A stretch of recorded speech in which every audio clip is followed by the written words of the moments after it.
Hello friends, ಶನಿವಾರದಲ್ಲಿ ಏನಾಗುತ್ತೆ ಅಂತ ಹೇಳಿ ಒಂದು ವಿಡಿಯೋ ನೋಡೋಣ. ಅದಕ್ಕೂ ಮುಂಚೆ ವಿಡಿಯೋ ಇಷ್ಟ ಆಯಿತು ಅಂದರೆ ಸಬ್ಸ್ಕ್ರೈಬ್ ಮಾಡ್ಕೊಳ್ಳಿ. ಹಾಗೆ ವಿಡಿಯೋಗೊಂದು ತಪ್ಪದೇ ಲೈಕ್ ಕೊಡಿ.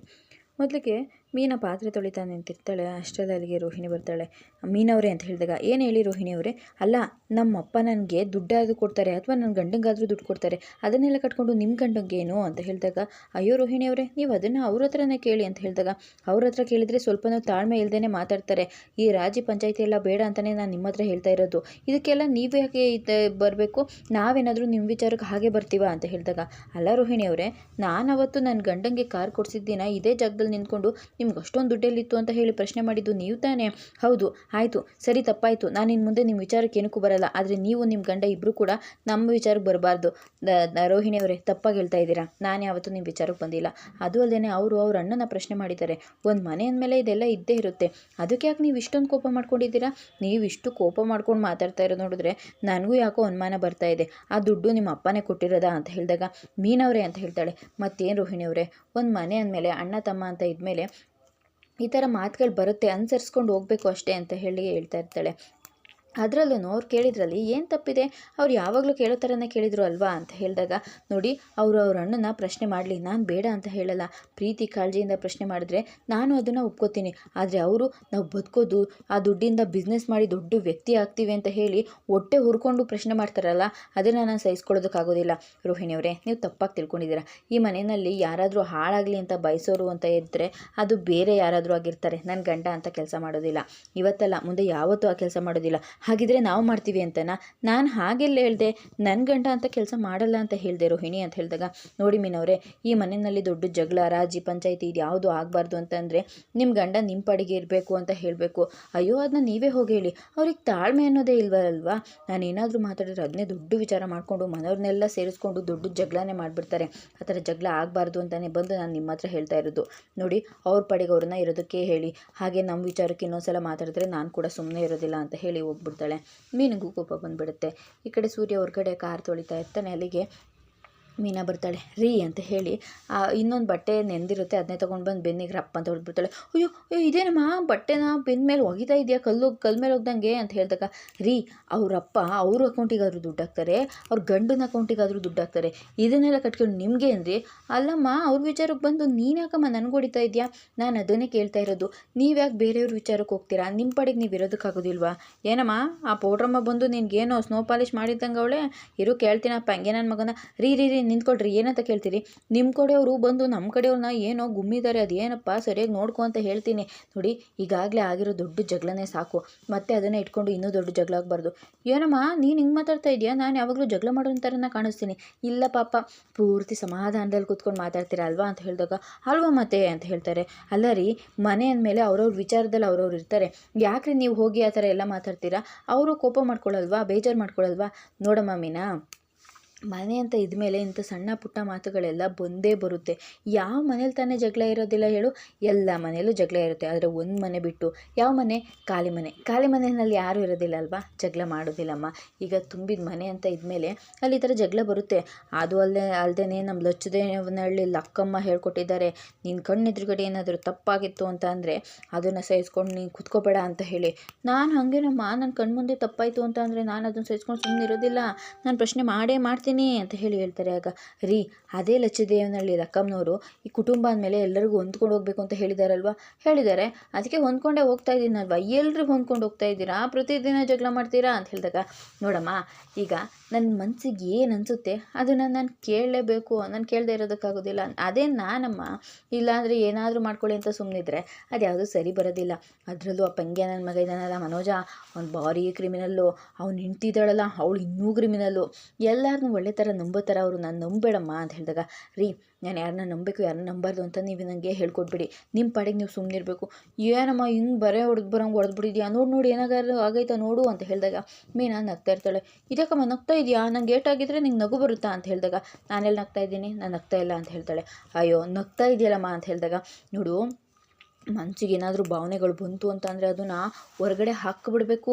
ಹಾಗೆಲ್ಲ ಅದಿಮೆ ಇಟ್ಕೋಬಾರ್ದಮ್ಮ. ನಿಂಗೆ ನಗು ಬರ್ತಾ ಇದೆ ಅಲ್ವಾ, ನಗಬೇಕಲ್ವಾ, ನಗು ನಗು, ನಾನು ಹೋಗ್ತೀನಿ. ಹಾಗೆ ಆ ಬ್ಯಾನೆಟ್ ಮೇಲೆ 2 ಬಟ್ಟೆಗಳಿದ್ದಾವಲ್ಲ ಹಂಗೆ ಒಗೆದು ಒಣ ಹಾಕ್ಬಿಟ್ಟು ಬಂದ್ಬಿಡಮ್ಮ ಅಂತ ಹೇಳಿ ಸೂರ್ಯ ಅಲ್ಲಿಂದ ಹೋಗ್ತಾ ಇರ್ತಾನೆ. ಈ ಕಡೆ ಮೀನಾ ಬಂದು ಆ ಬಟ್ಟೆಗಳನ್ನೆಲ್ಲ ಹಾಗೆ ಹಿಂಡ್ತಾ ಇರ್ತಾಳೆ, ನಗ್ತಾ ಇರ್ತಾಳೆ. ಸೂರ್ಯ ಮತ್ತೆ ಹಿಂದೆಯಿಂದ ಬಂದು ನಿಂತ್ಕೊಂಡು ಏನಮ್ಮ ನಗ್ತಾ ಇದೆ ಅಂತ ಹೇಳಿದಾಗ, ನಾನೆಲ್ಲಿ ನಗ್ತಾ ಇದ್ದೀನಿ, ನೀವಿನ್ನೂ ಹೋಗಿಲ್ವಾ, ಹೋಗಿ ಅಂತ ಹೇಳಿ ಹೇಳ್ತಾಳೆ. ಆಗ ಹೋಗ್ತೀನಿ, ನೀನು ನಗ್ತಾ ಇದೆಯಲ್ಲ ನೋಡೋಕೆ ಬಂದೆ, ನಾನು ನಗ್ತಾ ಇಲ್ಲ ಸರಿನಾ, ನೀವು ಹೋಗಿ ಅಂತ ಹೇಳಿ ಹೇಳ್ತಾಳೆ. ಆದರೂ ತುಂಬ ಚೆನ್ನಾಗಿ ನಗ್ತಾ ಇದೆಯಾ, ಅದೇನದು ಆ ಕಡೆ ತುಟಿ ಅಂಚಲಿದೆಯಲ್ಲ ಅಂತ ಹೇಳಿದಾಗ, ರೀ ಸುಮ್ಮನೆ ಹೋಗ್ರಿ ಅಂತ ಹೇಳಿದಾಗ, ಸರಿ ಆಯಿತು ಅಂತ ಹೇಳಿ ಸೂರ್ಯ ಖುಷಿಯಿಂದ ಹೋಗ್ತಾನೆ. ಮೀನಾ ಕೂಡ ನಗ್ತಾ ಬಟ್ಟೆ ಎಲ್ಲ ಒಣಗಿಸಿ ಹಾಕೋದಕ್ಕೆ ಅಂತ ಹೇಳಿ ಬಂದುಬಿಡ್ತಾಳೆ. ಪೂಜಾ ಮತ್ತು ರೋಹಿಣಿ ಇಬ್ಬರು ಕೂಡ ನಡ್ಕೊಂಡು ಹೋಗ್ತಾ ಇರ್ತಾರೆ. ಅವಳು ತುಂಬ ದೊಡ್ಡ ಫ್ರಾಡ್ ಕಣೆ, ಅವಳ ಹತ್ರ 27 ಲಕ್ಷ ಕಿತ್ಕೊಂಡ್ರಾ? ಇಲ್ಲ ಬಂದಿದ್ದಲ್ಲ ಕಣೆ, ಅದು ಕಿತ್ಕೊಂಡಿದ್ದೆ ಅಂತ ಹೇಳಿದಾಗ, ನೀನೇನೋ ಅವಳನ್ನು ದೊಡ್ಡ ಫ್ರಾಡು ಅಂತ ಹೇಳ್ತಾ ಇದೆಯಾ, ನೀನೇನು ಯಾವ ಫ್ರಾಡಿಗೂ ಕಡಿಮೆ ಇಲ್ಲ ಬಿಡು ರೋಹಿಣಿ, ಪೂಜಾ ಫ್ರೆಂಡೇನೇ ನೀನು ಅಂತ ಹೇಳಿದಾಗ, ನೋಡು ರೋಹಿಣಿ, ನಾನು ಹೇಳ್ತಾ ಇರೋದು ನಿನಗೆ ತಪ್ಪು ಅಂತ ಅನಿಸಿರ್ಬೋದು, ಆದರೆ ನಾನು ಹೇಳ್ತಾ ಇರೋದೇ ಸರಿ ಕಣೆ, ಅದು ಮನೋಜ್ ಅವ್ರ ಅಪ್ಪನ ದುಡ್ಡು ಕಣೆ, ಅವ್ರು ಬಳಸ್ಕೊಂಡ್ರೆ ಒಪ್ಕೊಳ್ಳೋಣ, ಆದರೆ ಅದನ್ನು ನೀವು ಪರ್ಸ್ನಲ್ ಯೂಸಿಗೆ ಬಳಸ್ಕೊತಾ ಇರೋದು ತುಂಬ ದೊಡ್ಡ ಫ್ರಾಡ್ ಥರನೇ ಅನಿಸಲ್ವಾ? ಅದೇನಾದರೂ ನಾಳೆ ಅವ್ರ ಕಡೆಗೆ ಅವ್ರ ಮನೆಯವರಿಗೆ ಗೊತ್ತಾಯಿತು ಅಂತ ಅಂದರೆ ನೀನು ಆ ಫ್ರಾಡ್ ಅಂತಲೇ ಕಣೆ ಕರೆಯೋದು ಅಂತ ಹೇಳಿದಾಗ, ಪೂಜಾ ನೋಡು, ಅದು ಏನಾದರೂ ಅನ್ನಿಸ್ಕೋಬೋದು, ಆದರೆ ನಮ್ಮ ಪಾಯಿಂಟ್ ಆಫ್ ವ್ಯೂನಲ್ಲಿ ಅದು ಸರಿಯಾಗೇ ಇದೆ. ನಿನ್ಗೆ ಇನ್ನೊಂದು ವಿಚಾರ ಗೊತ್ತೇನೆ, ನಮ್ಮಪ್ಪ ಏನಾದ್ರೂ ಆ ದುಡ್ಡು ಕೊಟ್ಟರು ಅಂತ ಹೇಳಿದ್ದಕ್ಕೆ ನಮ್ಮ ಅತ್ತೆ ಸರಿ ಹೋಯಿತು, ಇಲ್ಲ ಅಂದಿದ್ರೆ ನನ್ನ ಕತೆ ಮುಗಿಸ್ಬಿಟ್ಟಿರೋರು. ದುಡ್ಡನ್ನು ನಮ್ಮಪ್ಪ ಕೊಟ್ಟರು ಅಂತ ಅಂದ ತಕ್ಷಣವೇ ನಮ್ಮ ಅತ್ತೆ ವರ್ಷನೇ ಚೇಂಜ್ ಆಗೋಗ್ಬಿಡ್ತು ಕಣೆ. ಇನ್ನಂತೂ ನಮ್ಮ ಅಪ್ಪನ ಸವಸಕ್ಕೆ ಬರೋದಿಲ್ಲ, ಇನ್ನು ಜೈಲಲ್ಲಿರೋ ಅಪ್ಪನ ಬಗ್ಗೆ ಮಾತೂ ಬರೋದಿಲ್ಲ ಅಂತ ಹೇಳ್ತಾರೆ. ರೋಹಿಣಿ, ಇದೆಲ್ಲ ತಪ್ಪಾಗುತ್ತೆ ಕಣೆ, ಇನ್ನು ಮುಂದೆ ಯಾವ ಸಮಸ್ಯೆನೂ ಬರಲ್ಲ, ನೀನು ಸುಮ್ಮನೆ ಇರೇ ಅಂತ ಹೇಳಿ ಹೇಳ್ತಾ ಇರ್ತಾಳೆ. ಅಷ್ಟರಲ್ಲಿ ಬೈಕ್ ಒಂದು ಅಡ್ಡ ಬಂದುಬಿಡುತ್ತೆ. ಅಂತ ಹೇಳ್ದಾಗ ಅದರಲ್ಲಿ ದಿನೇಶ ಇರ್ತಾನೆ.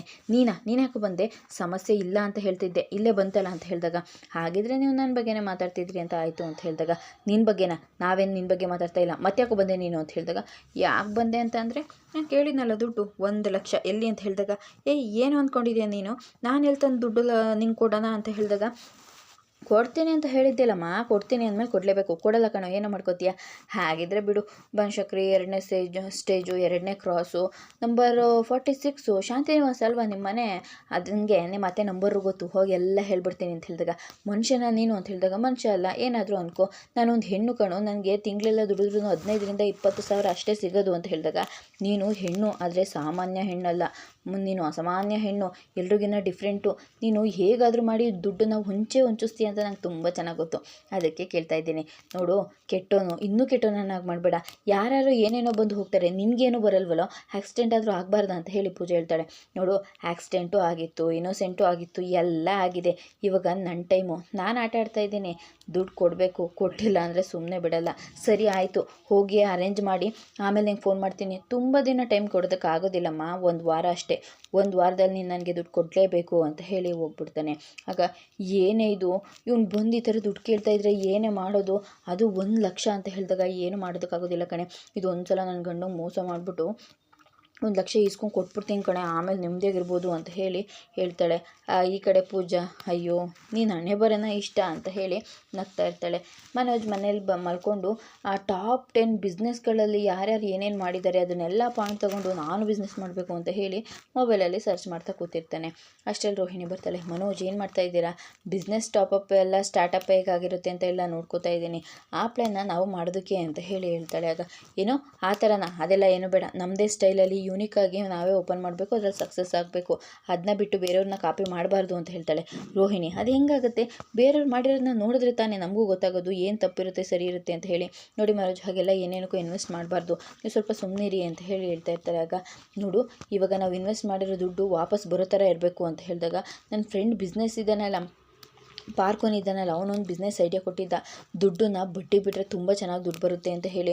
ಮನೋಜ್, ಹಾಗೇನಾದರೂ ಮಾಡಿಬಿಟ್ಟಿರಾ ಅಂತ ಹೇಳಿದಾಗ, ಯಾಕೆ ನೀವೇ ಒಂದು ದಿನ ಅವ್ರ ಹತ್ರ ದುಡ್ಡು ಇಸ್ಕೊಂಡು ವಾಪಸ್ ಬಡ್ಡಿನೂ ದುಡ್ಡನ್ನು ಕೊಡೋದಕ್ಕಾಗದೆ ಎಷ್ಟು ಒದ್ದಾಡಿದ್ರಿ. ರೋಹಿಣಿ, ಹಾಗೆಲ್ಲ ಹೇಳಬೇಡ, ಆಗ ನನ್ನ ಹತ್ರ ದುಡ್ಡಿರಲಿಲ್ಲ, ನಮ್ಮ ಹತ್ರ ಇಸ್ಕೊಂಡೋರ ಹತ್ರನೂ ದುಡ್ಡು ಇರಲ್ಲ ಮನೋಜ್ ಅಂತ ಹೇಳಿದಾಗ, ಮತ್ತೆ ಏನು ಮಾಡಬೇಕು ಅಂತ ಅಂದ್ಕೊಂಡಿದ್ಯಾ ಅಂತ ಹೇಳಿದಾಗ, ಇದೇ ಸರಿಯಾದ ಟೈಮು, ಇವ್ರ ಹತ್ರ ಹೇಗಾದರೂ ಮಾಡಿ 1 ಲಕ್ಷನ ಕಿತ್ಕೊಂಡ್ಬಿಡ್ಬೇಕು ಅಂತ ಹೇಳಿ ಮನೋಜ್ ಅಂತ ಹೇಳ್ತಾಳೆ. ಆಗ ಏನು ರೋಹಿಣಿ, ನೀವು ಹೇಳಿದ್ರ ಬಗ್ಗೆನೇ ಯೋಚನೆ ಮಾಡ್ತಾ ಇದ್ದೀನಿ, ಹೌದಾ, ಏನು ಅನ್ನಿಸ್ತು, ಸರಿ ನಂಬಿಕೆ ಇರೋರ ಬಗ್ಗೆ ಯೋಚನೆ ಮಾಡಿ ದುಡ್ಡು ಕೊಡ್ಬೋದು ಅಂತ ಹೇಳಿದಾಗ, ಹೌದಾ ರೋಹಿಣಿ ಅಂತ ಹೇಳ್ತಾರೆ. ಸರಿ ಹಾಗಿದ್ರೆ ನೀವು ನನಗೆ 1,00,000 ದುಡ್ಡು ಕೊಡಿ ಅಂತ ಹೇಳ್ತಾರೆ. ಏನೋ 1,00,000 ಅಂತ ಹೇಳಿದಾಗ, ಯಾಕೆ ಮನೋಜ್ ನನ್ನ ಮೇಲೆ ನಂಬಿಕೆ ಇಲ್ವಾ? ಹಾಗಲ್ಲ ರೋಹಿಣಿ, ಯಾಕೆ ಹೇಳು ಅಂತ ಹೇಳಿದಾಗ, ನನಗೆ ಬ್ಯಾಂಕಲ್ಲಿ 1,00,000 ಸಾಲ ಇದೆ, ಅದನ್ನು ತೀರಿಸ್ಕೊಂಡ್ಬಿಡ್ತೀನಿ, ಇಂಟ್ರೆಸ್ಟೇ ಕೊಡಿ, ನಾನು ದುಡ್ಡು ಬಡ್ಡಿ ಕೊಡ್ತೀನಿ ಅಂತ ಹೇಳಿದಾಗ, ಏನು ರೋಹಿಣಿ ನೀನೇ ಹಾಗೆ ಹೇಳ್ತಾ ಇದೆಯಾ, ನೀನೇ ತಾನೇ ಕೊಡಬೇಡ ಅಂತ ಹೇಳಿದ್ದು, ನಂಬಿಕೆ ಇರೋರ ಬಗ್ಗೆ ಕೊಡಬೇಕು, ನಂಬಿಕೆ ಇಲ್ದವ್ರಿಗೆಲ್ಲ ಅಲ್ಲ ಮನೋಜ್ ಅಂತ ಹೇಳಿದಾಗ, ಹೌದಾ ಸರಿ ಆಯಿತು ಅಂತ ಹೇಳ್ತಾನೆ. ಒಂದೇ ಒಂದು ನಿಮಿಷ ಇರಿ, ಇವಾಗ ನಿಮ್ಮ ಅಕೌಂಟ್ನ ಚೆಕ್ ಮಾಡ್ಕೊಳ್ಳಿ ಅಂತ ಹೇಳಿ 2,000 ದುಡ್ಡು ಹಾಕ್ಬಿಡ್ತಾಳೆ. 2% ಇಂಟ್ರೆಸ್ಟ್ ಕೊಡ್ತೀನಿ ಮನೋಜ್, ನೋಡಿ ಫ್ರ್ಯಾಕ್ಷನ್ ಆಫ್ ಸೆಕೆಂಡಲ್ಲಿ ನೀವು 2,000ನ ದುಡ್ಕೊಂಡ್ರಿ, ಲಾಭ ಬಂತು ನಿಮಗೆ ಅಂತ ಹೇಳಿದಾಗ, ಹೌದಲ್ವ ರೋಹಿಣಿ ಸೂಪರ್ ಅಂತ ಹೇಳ್ಬಿಟ್ಟು ದುಡ್ಡನ್ನ ನೋಡ್ಕೊಂಡು ಖುಷಿ ಪಡ್ತಾ ಇರ್ತಾನೆ. ಸರಿ ಇವಾಗ 1,00,000 ದುಡ್ಡು ಕೊಡಿ ನನಗೆ ಅಂತ ಹೇಳಿದಾಗ, ನೋಡು ಬಂತ ಅಂತ ಹೇಳಿದಾಗ, ಬಂತು ಮನೋಜ್ ಅಂತ ಹೇಳ್ತಾಳೆ. ಅಪ್ಪ ಈ ದುಡ್ಡನ್ನು ತೊಗೊಂಡೋಗಿ ಆ ದಿನೇಶನ ಮುಖದ ಮೇಲೆ ಎಸ್ತು ಸ್ವಲ್ಪ ನೆಮ್ಮದಿಯಾಗಿರಬೇಕು ಅಂತ ಹೇಳ್ತಾಳೆ. ಏನಂತೆ ರೋಹಿಣಿ ಅಂತ ಹೇಳಿದಾಗ, ಮೊದಲು ಬ್ಯಾಂಕಿಗೆ ದುಡ್ಡು ಕಟ್ಟಿ ಟೆನ್ಷನ್ ಫ್ರೀ ಆಗಿರ್ಬೋದು, ಆಮೇಲೆ ನಾವೇನು ಬಿಸ್ನೆಸ್ ಮಾಡಬೇಕು ಅಂತ ಯೋಚನೆ ಮಾಡ್ಬೋದು ಅಂತ ಅಂದ್ಕೊಂಡೆ ಮನೋಜ್ ಅಂತ ಹೇಳ್ತಾಳೆ. ಸರಿ ಆಯಿತು, ಒಳ್ಳೆ ಇನ್ಕಮ್ ಬಂತು ಅಂತ ಅಲ್ವಾ ಅಂತ ಹೇಳಿದಾಗ, ಇಬ್ಬರು ಖುಷಿಯಾಗಿರ್ತಾರೆ. ಆಗ ತಪ್ಕೋತಾನೆ, ಅಲ್ಲ ಮನೋಜ್ ನೀವು ಬಡ್ಡಿಗೆ ದುಡ್ಡು ಕೊಟ್ಟವರು ದುಡ್ಡು ಇಸ್ಕೊಂಡವ್ರಿಗೆ ಎಲ್ಲರಿಗೂ ಹೀಗೆ ಆಗಿ ಮಾಡ್ತೀರಾ, ಯಾಕೆ ರೋಹಿಣಿ ಹೀಗೆಲ್ಲ ಮಾತಾಡ್ತಾ ಇದೆಯಾ, ನಾನು ಹೆಂಡ್ತಿ ಅಲ್ವಾ ಅದಕ್ಕೆ ಅಂತ ಹೇಳಿದಾಗ, ಅಲ್ಲ ಸೀರಿಯಸ್ ಆಗಿ ಕೇಳಿದೆ ಅಷ್ಟೇ ಅಂತ ಹೇಳ್ತಾನೆ.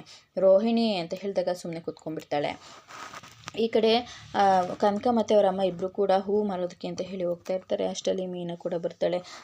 ಅವರಮ್ಮ ಕೆಮ್ತಾ ಇರ್ತಾಳೆ. ಮೀನಾ ಬಂದೆಮ್ಮ ಹೂ ಕೊಡೋದಿತ್ತ ಅಂತ ಹೇಳಿದಾಗ, ಹೌದಮ್ಮ ಹೂ ಕೊಡೋದಿತ್ತು, ಕನಕ ಫೋನ್ ಮಾಡಿದ್ಲು ನಿಂಗೇನೋ ಹುಷಾರಿಲ್ಲ ಅಂತ ಹೇಳಿ. ಕನಕ ಯಾಕೆ ಹೇಳೋದಕ್ಕೆ ಹೋದೆ ಅಂತ ಹೇಳಿದಾಗ, ಯಾಕಮ್ಮ ಮಗಳು ಮುಂದೇನೋ ನಿಂಗೆ ಸ್ವಾಭಿಮಾನ ಬರ್ತಾ ಇದೆಯಾ, ಅಷ್ಟು ಬೇಗ ಮದುವೆ ಮಾಡಿಕೊಟ್ಮೇಲೆ ಮಗಳು ಸ್ಥಾನ ಬಿಟ್ಕೊಡ್ಬೇಕಾ ಅಂತ ಹೇಳಿದಾಗ, ಅಯ್ಯೋ ಹಾಗೆಲ್ಲ ಯಾಕಮ್ಮ ಅನ್ಕೋತೀಯ, ನಿನ್ನ ಮುಂದೆ ಎಂಥ ಸ್ವಾಭಿಮಾನ ಅಂತ ಹೇಳಿದಾಗ, ಮತ್ತು ಯಾಕಮ್ಮ ನೀನು ಇಷ್ಟು ಜ್ವರ ಕೆಮ್ಮು ಇದ್ರೂ ಹೂ ಕಟ್ಟೋದಕ್ಕೆ ಹೋಗ್ತಾ ಇದೆಯಾ, ಅಂಗಡಿಗೆ ಯಾಕೆ ಹೋಗಬೇಕು, ಮನೇಲಿ ರೆಸ್ಟ್ ಮಾಡಬಾರ್ದಾ, ಅಯ್ಯೋ ನಾಳೆ ಮದುವೆ ಆಡ್ರಿದ್ಯಮ್ಮ ಹೋಗಬೇಕು, ನನಗೆ ಹೇಳಿದರೆ ನಾನೇ ಕಟ್ಕೊಂಡ್ಬರ್ತಿದ್ದೆ ತಾನೆ ಅಂತ ಹೇಳಿದಾಗ, ಮೊದಲೇ ನಿಮ್ಮ ಮನೆಯಲ್ಲಿ ನೀನು ಎಷ್ಟು ಕಷ್ಟಪಡ್ತೀಯ ಅಂತ ಗೊತ್ತು, ಅದರಲ್ಲಿ ನೀನು ನನಗೆ ಸಹಾಯ ಮಾಡ್ತಾ ಇರೋದು ನಿಮ್ಮ ಮತ್ತೆ ಗೊತ್ತಾಯಿತು ಅಂತಂದರೆ, ಅಮ್ಮ ನಾನೇನೋ ಹೇಳ್ಕೊತೀನಿ, ನನ್ನ ಮುಂದೆನೂ ಸ್ವಾಭಿಮಾನ ತೋರಿಸ್ತಿಲ್ಲಮ್ಮ ಅಂತ ಹೇಳಿದಾಗ, ನಿನ್ನ ಮುಂದೆ ಎಂಥ ಸ್ವಾಭಿಮಾನನೇ ಮೀನಾ ಅಂತ ಹೇಳ್ತಾಳೆ. ಸರಿ ಆಯಿತು, ಏನಾದರೂ ತಿಂದ್ಯಾ, ಇಲ್ಲ ಅಕ್ಕ ಏನಾದರೂ ತಿನ್ನು ಅಂತ ಹೇಳಿದ್ರೆ ಏನು ಬೇಡ ಅಂತ ಹೇಳಿ ಅಂಗಡಿಗೆ ಹೊಟ್ಟಿದ್ದಾಳಮ್ಮ ಅಂತ ಹೇಳಿದಾಗ, ನೀನು ಗಂಜಿ ತೊಗೊಂಡು ಬಾ ಅಂತ ಹೇಳ್ತಾಳೆ. ಈ ಕಡೆ ಕನಕ ಗಂಜಿ ತರೋದಕ್ಕೆ ಹೋಗ್ತಾಳೆ. ಅಷ್ಟರಲ್ಲಿ ಮಂಜ ಕಾಗಿ ಸೊಪ್ಪಿನ ಜೊತೆ ಬಂದುಬಿಡ್ತಾನೆ. ಆಗ ನಿಂಗೆ ಒಂದ್ಸಲ ಹೇಳಿದರೆ ಅರ್ಥ ಆಗೋದಿಲ್ವೇನೋ, ಅವ್ನ ಜೊತೆ ಸೇರ್ಕೋಬೇಡ ಅಂತ ಹೇಳಿದಾಗ, ಅಕ್ಕ ಅವ್ನು ನನ್ನ ದೋಸ್ತ, ಅವನ ಬಗ್ಗೆ ಹಾಗೆಲ್ಲ ಮಾತಾಡಬೇಡ ಅಂತ ಹೇಳ್ತಾ ಇರ್ತಾನೆ. ಇವನೊಬ್ಬ ಕುಡ್ಕ ರೌಡಿ ಕಣೋ ಅಂತ ಹೇಳಿದಾಗ, ಅಕ್ಕ ಯಾಕಕ್ಕ ಹೀಗೆಲ್ಲ ಅಂತ ಇದೆಯಾ, ಕುಡ್ದು ಕೈ ಮಾಡೋರೆಲ್ಲ ರೌಡಿಗಳು ಅನ್ನೋದಾದರೆ ಅದರಲ್ಲಿ ಮೊದಲನೇ ಹೆಸರು ಬರೋದು ನಿಮ್ಮ ಗಂಡಂದು ಅಂತ ಹೇಳ್ತಾನೆ. ನನ್ನ ಗಂಡನ ಬಗ್ಗೆ ಮಾತಾಡಬೇಡ ಕಣೋ ಅಂತ ಹೇಳಿ ಹೊಡಿಯೋದಕ್ಕೆ ಹೋಗ್ತಾಳೆ. ಅಷ್ಟರಲ್ಲಿ ಮಂಜ ಮೀನನ್ನು ಕೈ ಹಿಡ್ಕೊಂಡ್ಬಿಡ್ತಾನೆ. ಅದನ್ನ ನೋಡಿ ಎಲ್ಲರೂ ಕೂಡ ಶಾಕ್ ಆಗ್ತಾರೆ. ಇದಿಷ್ಟು ಶನಿವಾರದ ವಿಡಿಯೋ ಇಷ್ಟ ಆಯಿತು ಅಂದರೆ ಸಬ್ಸ್ಕ್ರೈಬ್ ಮಾಡ್ಕೊಳ್ಳಿ. ಹಾಗೆ ವಿಡಿಯೋಗೊಂದು ತಪ್ಪದೆ ಲೈಕ್ ಕೊಡಿ ಫ್ರೆಂಡ್ಸ್.